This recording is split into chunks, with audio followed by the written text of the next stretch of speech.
Wat was het weer geweldig, wat was het weer te gek. Ja, alles ons bevalt me in een Limburgs dialect.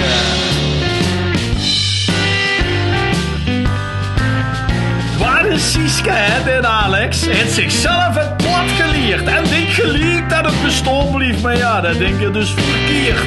Want die jonge helden die je moeten redden. Ach en wie, ik ben zelf al 43. En Lex, dit wordt Hollands met een harde G. Met een G, met een R. Maar het leven is geweldig. De wereld is te gek.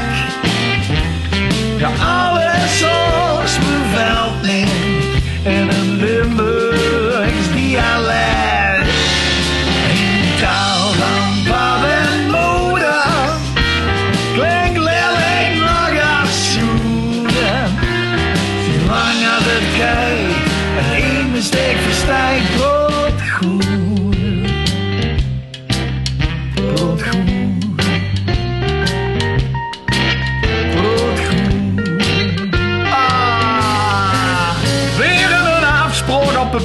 Weer een hand en weer een stuk. Maar ja, corona kwam ertussen en toen was het heel erg druk.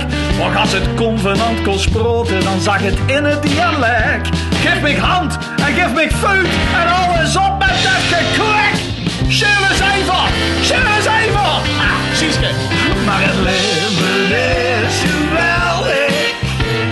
De wereld is te gek. Bevalt me in een Limburgs dialect. Want die taal van pap en moeder mag lelijk zelfs nog schoenen. Dus zolang het gaat en als de einde week verstijgt, broodgoed. De schoenen, broodgoed. De Limburgse taal en broodgoed, de schoen. Broodgoed,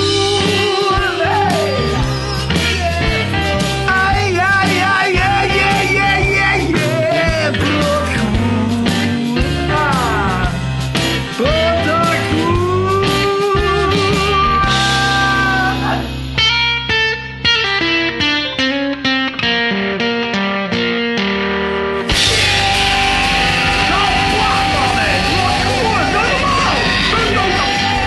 Adieu,